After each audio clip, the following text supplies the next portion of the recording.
Welcome back to Big Content. We went over this last week. I do the welcome bike and then you intro. I'm Jack Settleman, CEO and founder of Snapback Sports. I'm Nick Ercolano, CEO, founder, and president of bdge. It's funny you say that. I gave all my employees, besides one, a title promotion this morning. Really? Yeah. What was the thought process behind that? So I was in Gusto, which if you guys are trying to run a small business, great payroll provider, simplifies a lot of things. You use them? Don't use them. We use QuickBooks. Wait, you pay your employees? No, Will. I needed to be able to pay a contractor. You use QuickBooks? Wait, QuickBooks has like all the tools for taxes and all payroll that. Taxes, wow. yeah. Okay. We did, I looked at Gusto when we were originally setting it up, though. Anyways, use Gusto. I was in there because there was some insurance thing that I needed an address. And then I started looking at all my employees, and I was like, wow, look at their titles. These are very, I'm not a believer in titles because I think they don't do anything. But I must acknowledge that outside of our silly little companies, some people value titles because I think if you're trying to look for a new job. So in my text to my employees, I almost texted like, you can now look for a new job with your heightened title. It's kind of funny. I think, if I went on QuickBooks right now and looked up the title, like their titles, I think Tony is like fake intern Tony still from when we set it up on the company.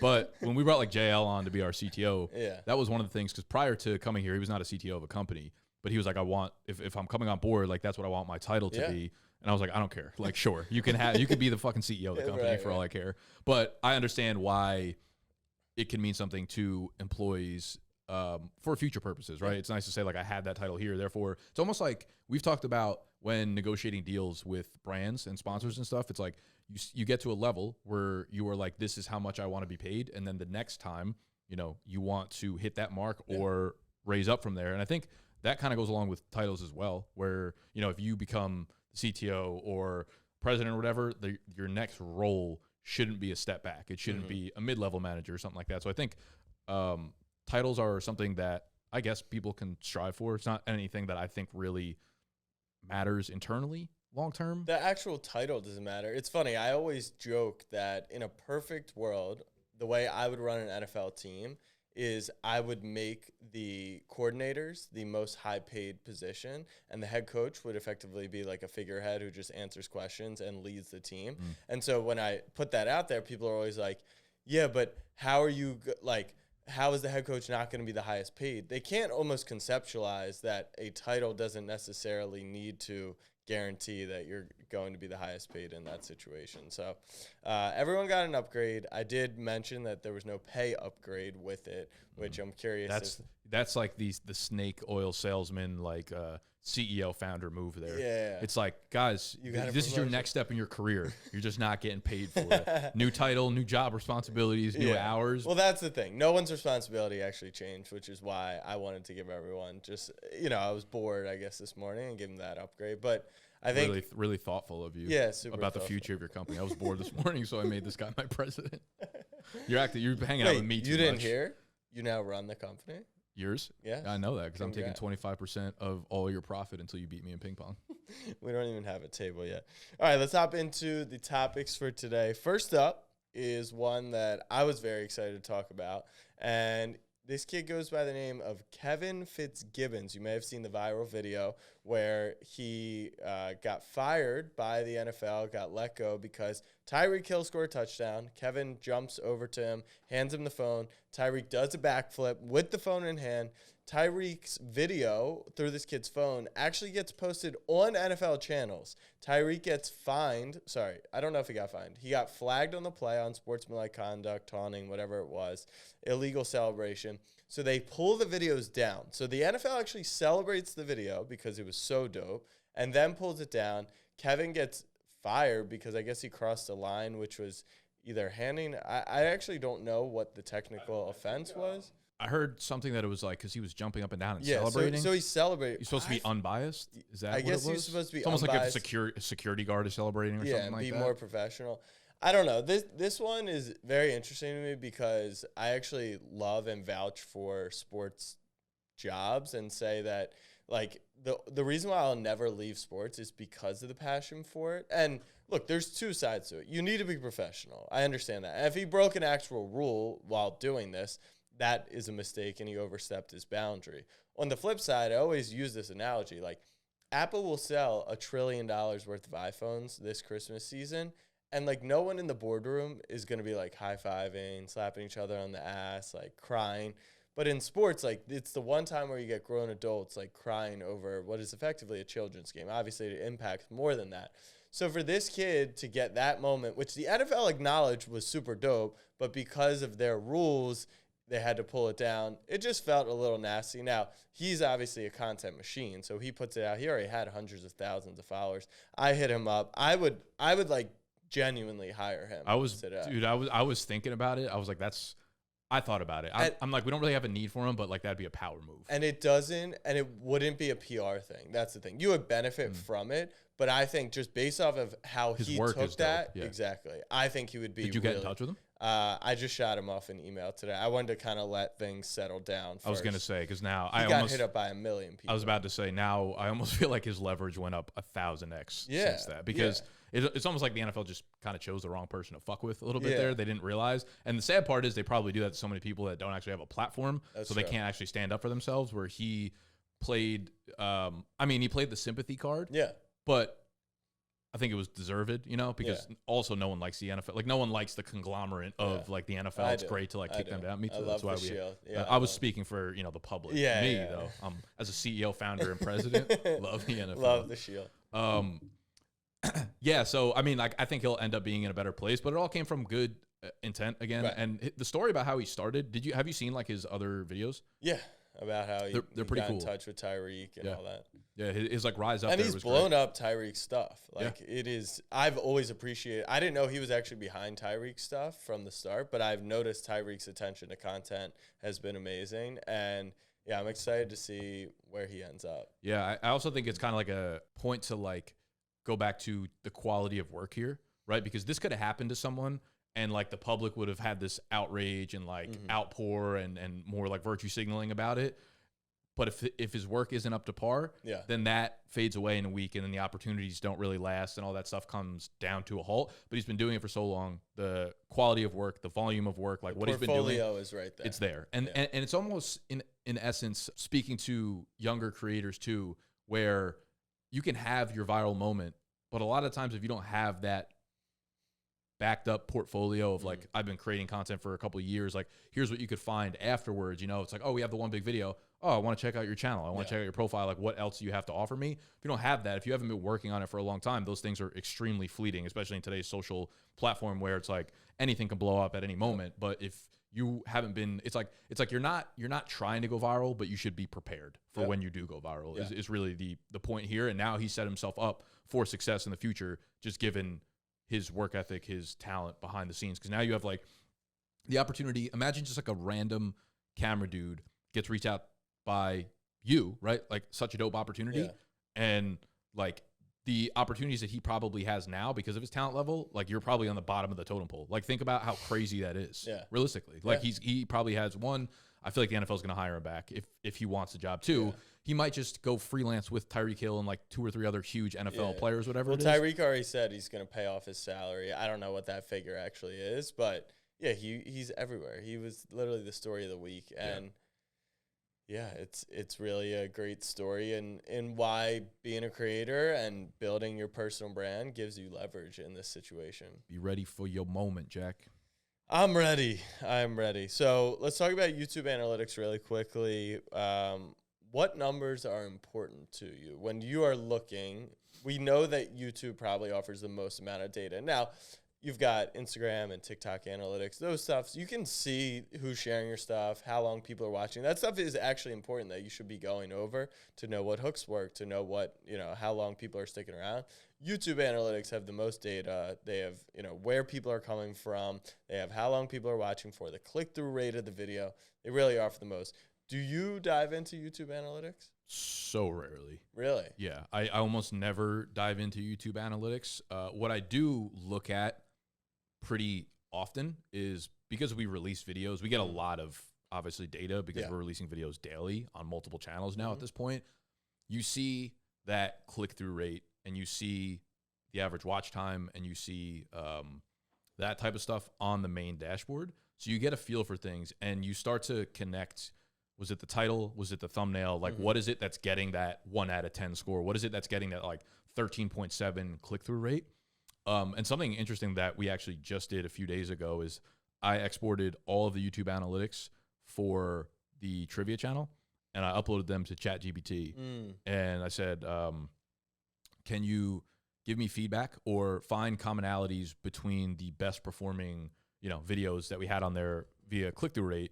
And it came back with like a list of 10 things that were, I thought most of them were very like buzzwordy. Like, oh, this title was like very engaging. You should I'm like, oh, thank you. Like, obviously if it's doing well, that's why. But it had some specific things. And I think that's like another kind of cool aspect of ChatGPT. And I think I probably did it poorly because I don't really use it often enough to really like dive into good prompts. But like JL is really excited about that.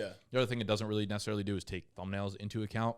For analytics though, I do think like the base level looking at click-through rate right off the rip will give you a really good sense of whether or not the video is something that your audience like wants to actually watch. Because if they're going to click on it, it means that the title is probably something that they're really interested in. Can you explain more specifically what click-through rate is on YouTube? Like what is the click and what are you clicking through to?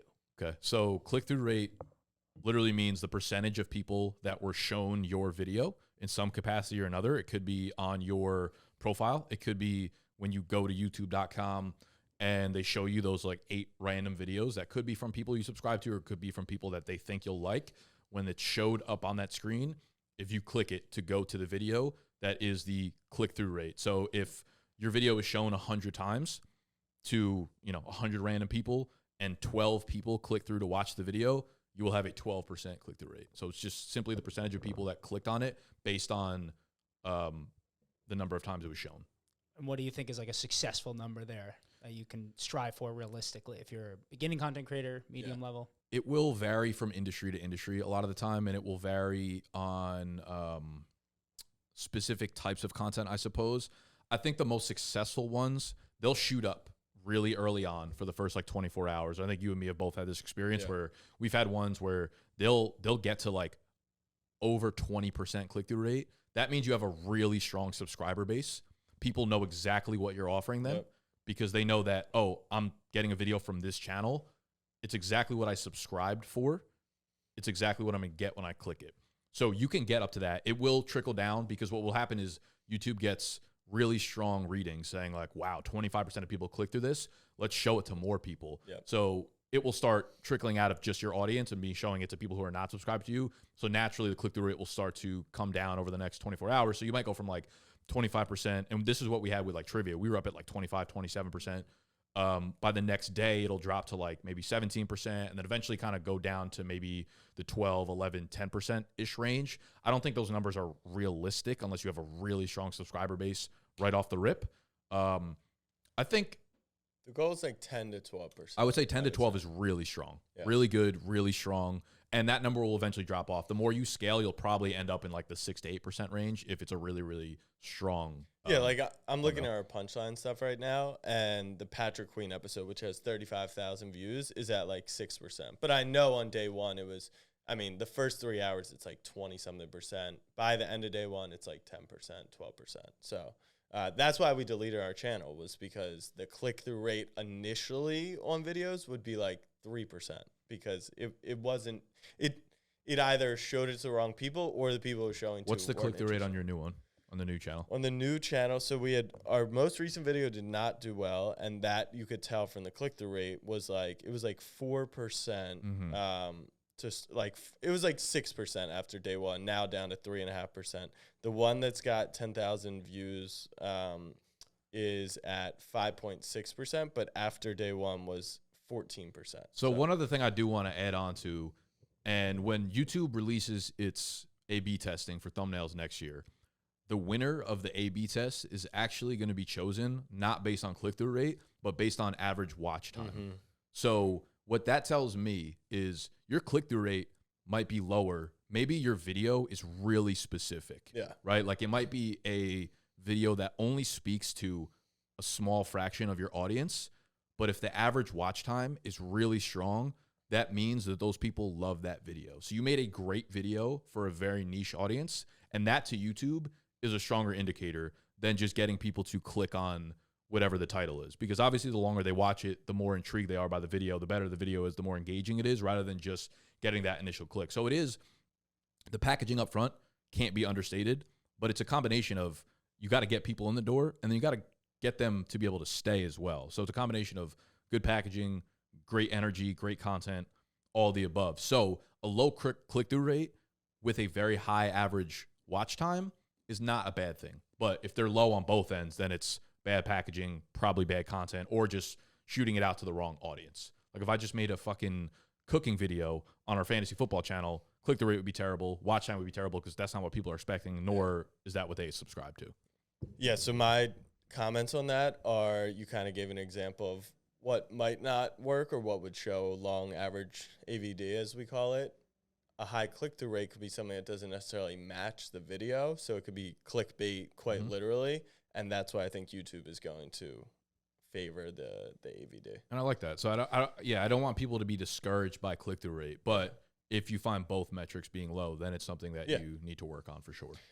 Absolutely. We actually, yeah, we look a lot at YouTube analytics, so much so I would say we're in the complete opposite of you. But this is what it's like to have been on a platform forever. If you were to look at the analytics, you have a general feel, and that's just so many repetitions. It's like shooting a basketball a million times. It's like, do you really look at your form? You know, Steph Curry studying his form.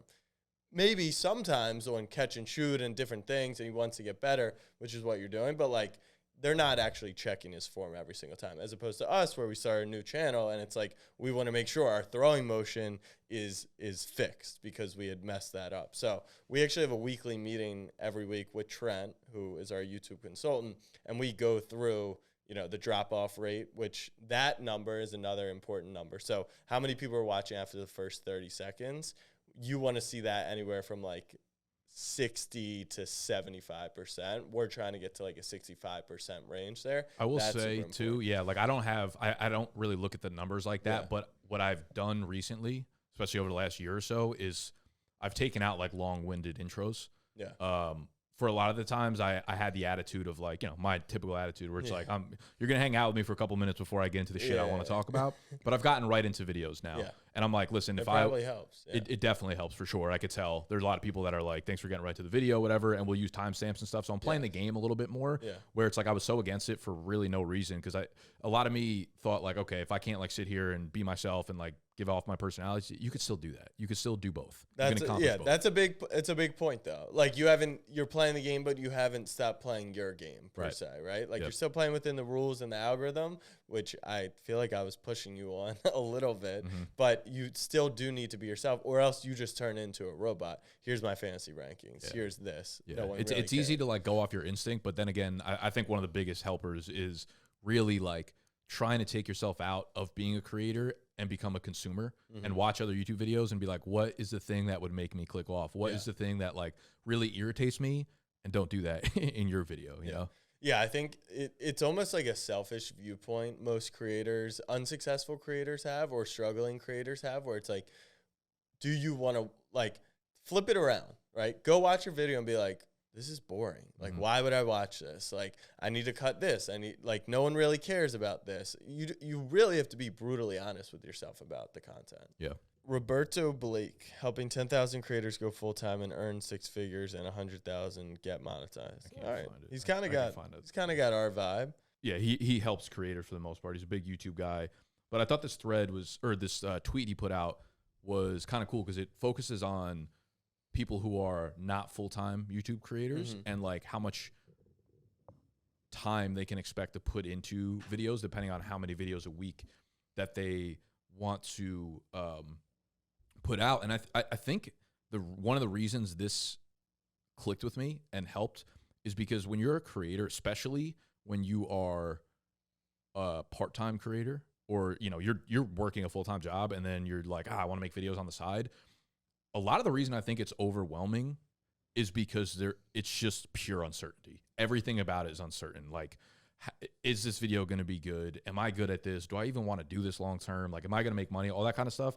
And stuff like this coming from someone who's a successful creator, almost giving you guidelines to work within, I think relieves a lot of anxiety for creators. Like if you know that like, even if the hours seem like a lot of hours, but having something finite where you're like, I should work on this video for 5 hours or 10 hours probably makes you feel better about the video rather than being like, oh, am I supposed to work 1 hour on this? Am I supposed to work 20 hours on this? Like, what is the actual goal for this kind of thing? And I think this tweet that we'll put up, he kind of breaks it down into like the number of hours you could put into videos, how well they're probably going to come out to. And I think it's a good guideline. And I also think something like Alex Hormozi talks about all the time is when he like finishes a project or he has someone do something for him. And then he asks them, all right, if I gave you another hour or 2 hours to work on this, how much better could you make this? And the person's always like, oh, well, I could have done this and then added this and added this. And it's like when you have the flexibility to do that, that's the way I think you should look at projects where it's like, all right, if you did this, if you edited this video for 3 hours, you came back to me with the final result, and I was like, this was pretty good. If I gave you another 3 hours, could you double the amount of quality that it is kind of thing? Like, where are the diminishing returns? Exactly. Like, yes, you should probably work till, you know, you could go from 95 to 99%, right? Like, if it's at 95%, you've probably done well. But if you're like, oh, it's 75% as good of a product as it could be, like, you should probably spend those, like, even if it's double the work to just increase, that stuff's important. And I think it's helpful in the sense that, like, trying to get to the point here, sorry, it's like, if you're working 40 hours a week full time, and you say to yourself, hey, I'm going to make 2 videos a week on top of my full-time job and commit 20 hours to it, 10 hours for each video, you might finish video number 1 and say like, oh, you know what? I worked on this for 6.5 hours instead of 10. Yeah.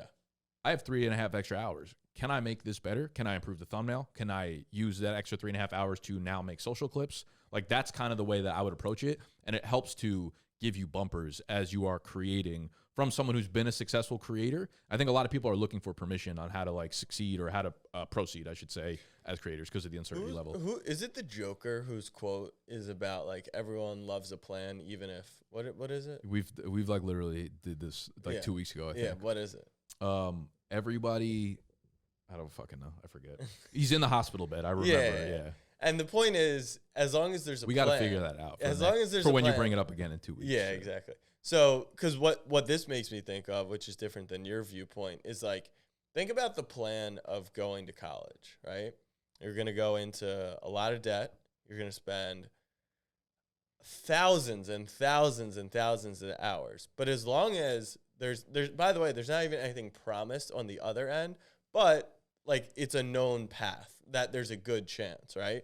If you flip it into YouTube, it's like, okay, if you went into hours and hours and hours and thousands of dollars into debt, there will be an opportunity on the other side. It's just it's the unknown that people think there is a known on the other side of college. So yeah, and I just personally give yourself a plan. You want the Joker quote? Yeah, what is it? It's like, nobody panics when everything goes according to the plan, even if the plan is horrifying. There you go. See, like if you have a plan, it makes you feel a little bit secure, right? And it gives you like a staircase to kind of walk up as well and like improve.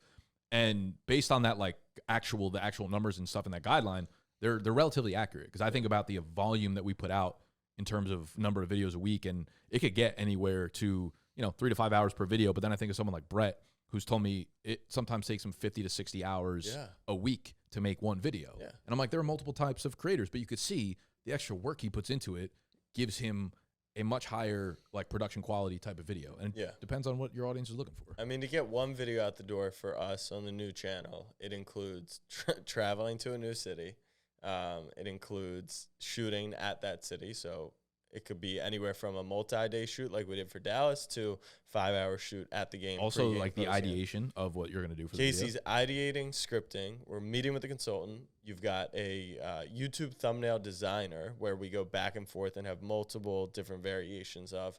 Like it's a full work week to get out a video. And then the video gets 247 views and you're like, God damn it, this is the worst. But you also know that you fail a test or you get a C on a quiz, and it really isn't different. And it's that longevity mindset. Like, no one would go to college if they thought the first job out of school was their final job. You know what I mean? Like not even the company. I'm talking about the final job that you're going to end up working, like the final job title or even the level you're going to get to. So I feel like we preach longevity all the time and thinking about this stuff. And that's why it's important. It's like you spend all that time and resources. Like you don't, as a creator, you don't have to spend for sure the money to do it, right? Like in the beginning, you don't have the money to spend. You have time. You can either invest time or money into making content, into almost anything in life, right? Like any pursuit that you're going after, time or money. And eventually you invest enough time that turns into money. And then you start investing that money in order to get time back. Like that is the cycle for a creator. And what we've learned is, I thought that throwing money at YouTube was going to be a solve for us. It ain't. You can't rush brand. You can't force brand. You just can't. Nope. And as much as we spend towards it, it's like, we still do a video that got 247 views, and we're changing the thumbnail because we are trying to make it better and we're trying to capitalize on these things. But there's no guarantees, which I guess is kind of counterproductive to the conversation. But there is a guarantee that if you put in the work over time, you'll learn and you'll get better, and I'm sure it will work out. It will, because you'll force it to fucking work. Yes. This next topic is on selling out. Have you ever sold out, in your opinion? I don't think so. I can't think of anything off the top of my head. Yeah. Like a serious sellout move. Serious sellout? Probably not. Yeah. I'm sure I've done like stupid shit that I didn't feel good about doing, but nothing. I don't know. I just, my mindset, I feel like is way too long term to ever do something I didn't want to do. I mean, I've definitely like done sponsored reads for ads that I didn't really want to do, but never like long term, never. Okay, but let's start there, because I think that I guess I do have. What's your sellout? It's not really a sellout though. I don't even also know if I want to put it on the record here too. Well, okay, all right. Let's scrap that from the record, but let's say your statement is doing good business selling out. That's the question.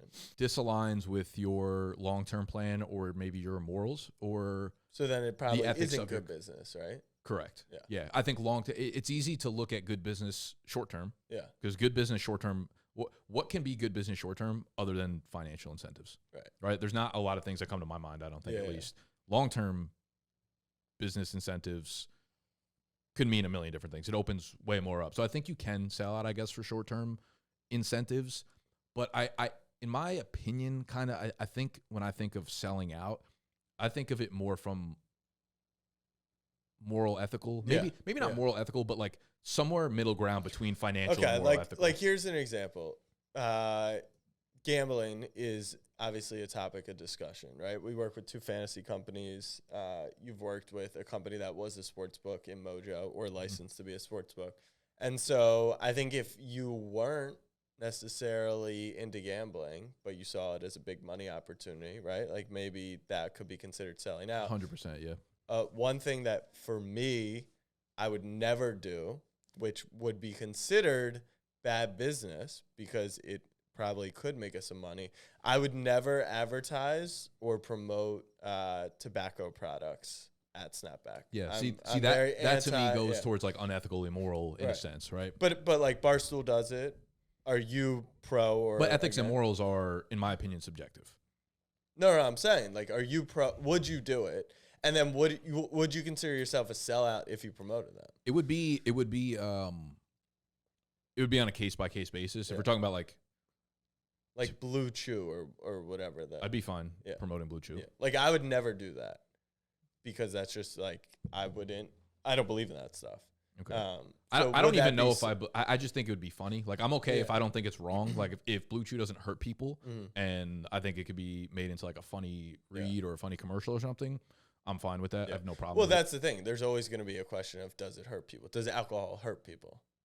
It's legal, sure, for 21 plus, but you're.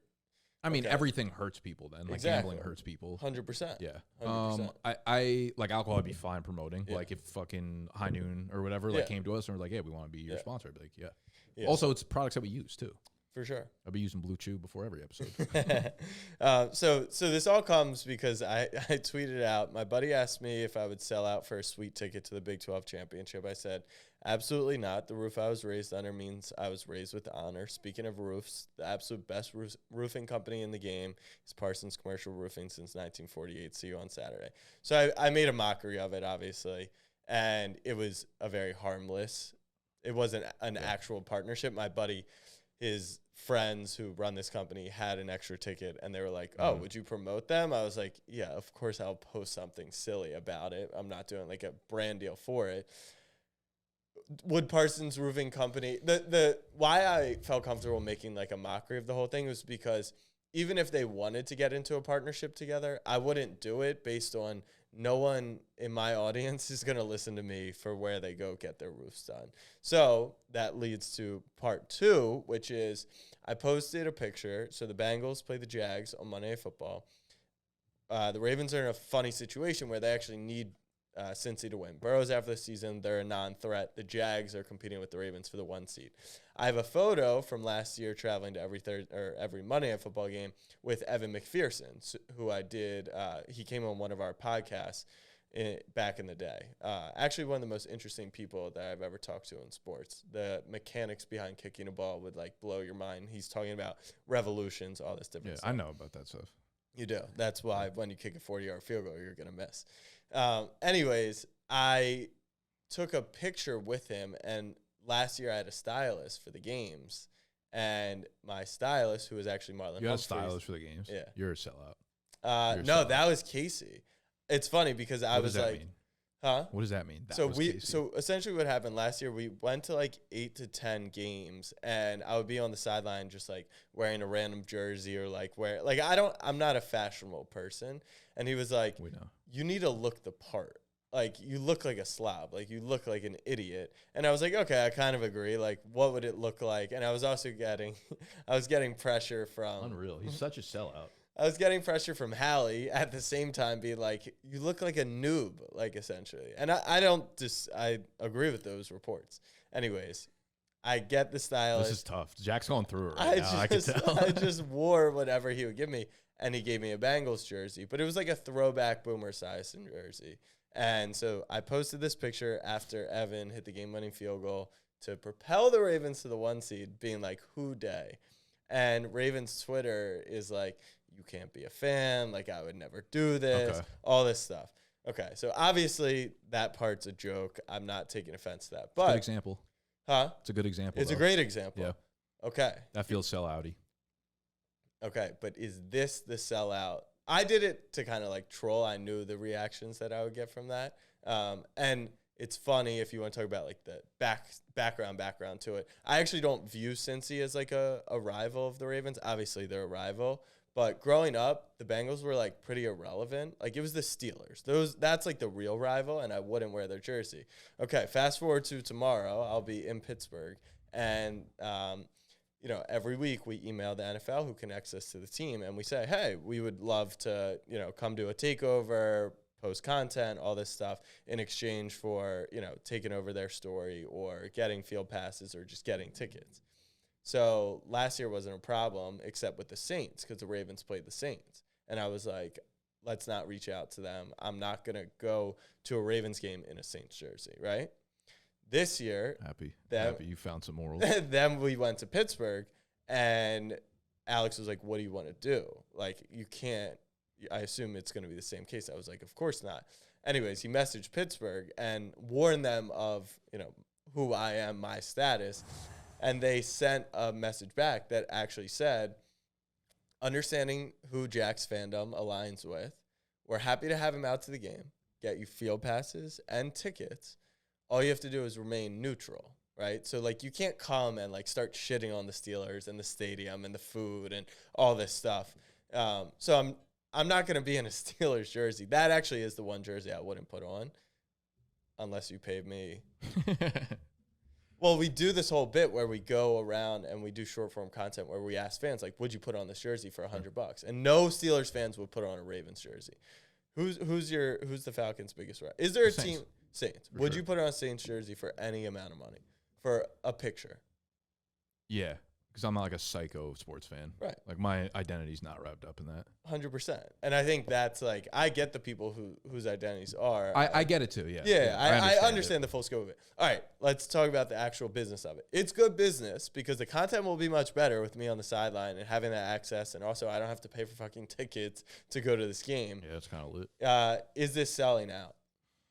No, I think it'd be selling out if I wore the jersey. If you were like all in, you were pretending to be a Steelers fan for the night. Like that would be selling out to me for sure. Would you be okay with that for it being? Because my argument would be at that point it would actually be bad business because I've built so much of the brand on being a radio. Yeah. I think it would be bad business. I think I wouldn't do it. No. Like if they're like, we're only offering you this if you wear the Steelers jersey, whatever, like we'll put you in box, all that kind of shit. Yeah. I think it'd be bad for you to do that. Yeah. Like I don't own a Steelers jersey, but I think I do own not only that, I think they got me a McPherson jersey too. I should take a picture in that, get the people going. But yeah, I think selling out is if it really only comes from like inside, right? So I can sit there knowing all the trolling and screaming like cancel the podcast because I know I'm a Ravens fan deep down. But I think if you have to question if you're doing the right thing, then you probably are selling out. Does that mean it's the end of the world? No, but it matters. And if you're in this thing for the long haul, that stuff's going to matter. Now, I think the way that we apply this conversation to the newer creator is they're actually met with the most, not opportunities, but the most cases where I think they're faced with this decision. Like when we've built up enough leverage to where we don't have to sell out to get that great piece of content because I could go do it at 15 other stadiums this year.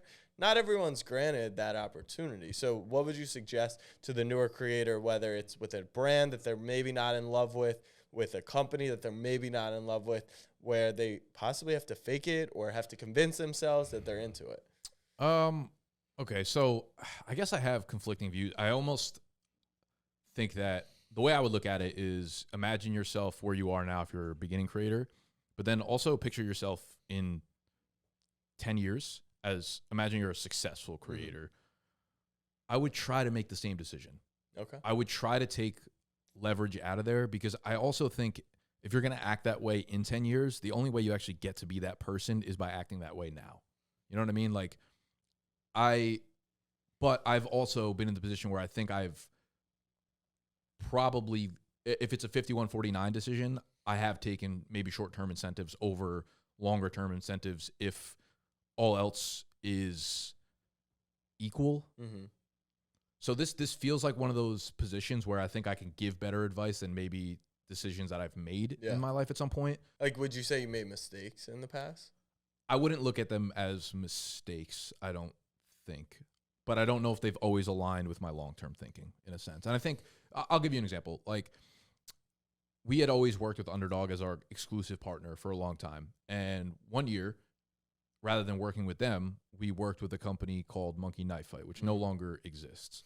Monkey Knife Fight was not a well-known brand at the time. Monkey Knife Fight, their product was not up to par with Underdog. They didn't align with our audience as much. But the financial incentive from them was way larger. So it wasn't necessarily like 50-50 or even like 55-45. It was significant to me and where I was at that point. I don't even know if I needed the money at the time or if it was just like the shiny object of like, whoa, I'm young and this is a lot of fucking money being thrown my way kind of thing. So when I look at that, that's one of those situations where it's like, that doesn't align with who I am now. Yeah, but my counter is sometimes you have to take that for the greater good. And I use this example, right? We worked with TickPick, which is a company with no fees and a company that I still suggest for tickets, but now we take on ad dollars from SeatGeek. And so how do I believe that if I still use TickPick to buy tickets a lot of time? Because the angle that I look at it is like SeatGeek's money allows us to grow our company and grow content, which is delivering value back to the fans. And I think that's the biggest difference is like it's a different arrangement. If you ask me what's the cheapest tickets in the world, I might still suggest TickPick, even though I probably am not allowed to. But if you were to ask me like who to use for ticketing, you support me by going to SeatGeek and using our code. We're going to take that funds and then reinvest it into the company. I think if you start to lean more in like a heavy profit system where you're drawing money out, that won't work long term. Right, that conversation. But like people see our money is going to Marlin, our money is going to YouTube. Like it's not just, I'm not, At the end of the day, you have to be giving more than you're getting, I think. Like maybe you make one of those choices or two of those choices, but make sure you make 3, 4, 5 choices in the other direction where it's more valuable for the audience and the customer. Yeah. I think at the end of the day. It's real life. You're going to make mistakes. Yeah. You're going to make mistakes, but I think at the end, just make sure you're 51-49 in the right direction. That's all I got. You got anything else? Subscribe. Subscribe. I'll never forget. Next week we're gonna be doing a predictions episode. Ooh. So we are gonna come with our. Did one of you actually list out what to predict? Because you said you're working on it. I already have 10 things written down. But so it's no prompt. You're just making predictions. I'm making predictions for the creator economy, social platforms. You don't think we should have prompts for it? What do you mean by that? Meaning like, what platform is going to win in 10 years and why? No, because I don't think we should. I think your predictions should come from things that you just truly believe in. Like, I don't think there needs to be an avenue that we push down, because that I think is going to make me say something that I don't actually believe in. Like, I have, I think, 10 things written down that I'm like, I am 95% certain within the next like 5 years, these things will become true. But I don't want to be like picking platforms just because like we kind of have to. Okay. You know what I mean? All right, if you want to come with prompts, no. I wasn't sure if that's feedback. I wasn't sure if that's how you wanted to do it. In 5 years, we're gonna buy you out. Yeah. And strip you for parts. You promise? Yeah. How much? Not much. Not much. Why would you want us then? Let's plug our social handles as well. Oh. We're at it. Yeah. Go ahead. You're a plug guy. No, you're the sellout. You're the sellout. We didn't go bring follow up us when I did my COVID ad. Yeah, I didn't. I thought you might get to it or not, but I feel like we've not a sellout because I believed in getting the vaccine. Yeah, like see that's something. Yeah. If I believed in it, like I wouldn't consider myself a sellout for that. Make sure you're following us on TikTok, Big Content Podcast, on Instagram, Big Content Podcast, and subscribe on YouTube. We've also got the full podcast versions up there, just under Big Content. Anywhere you can listen to us yapping via your ear holes. All right, last question. Hang. Is there a price you would just sell out for? Sure. What is it? Well, what's the, like, give me Live Golf. Like, you know. Live Golf. You know what I mean. Easy like, there. Easy. That felt personal. That's crazy. That did feel personal. No. That did feel personal. But give me the context. Like, no, what am I? we talked about this months What ago. am I doing? Like, so you are selling bdge to. Oh, you mean like selling the company, not like doing something that you would consider being a seller? No, like, all right, who would, I don't want to like shit on anyone, but like Outkick, you know, Clay Travis. Like, I think he's the biggest loser in the world. Okay. I would never go work for him and sell my company to him, right? Okay. Unless it was X amount of dollars. Yeah, there's a black and white for me. There's a black no and white. Price. If there's someone like the way that you just came off about him, if someone's in my mind about that, there's not a price for it. 100 mil, Travis. There's not a. I don't care. Like, he's not one of those guys on my list, so maybe I'd think about that. But if there was someone that I didn't like or I like despise and I was like not a good person, nobody I fuck with. No. Like no price. No price. $1 billion. What does $1 billion mean to after 10 million? Like, there's no difference. What? What do you mean there's no difference? I'm coming here every single day and just making videos anyways. It doesn't matter to me. You wouldn't want to disappear with your bill? No. Where am I going to disappear to? Fucking Brooklyn? I don't know. I could just do that tomorrow with how much I make, my $60,000 salary. Do you pay yourself? Yeah, $60,000. Wow. Pretty good. That is good. Yeah. You would get a promotion in my company. What title would I have? If you worked for us, you'd definitely be like your vice president of sales. Yeah. Vice president of operations. Yeah. Nah, you'd be HR. I've seen the way you handle your employees. I'm nice with it.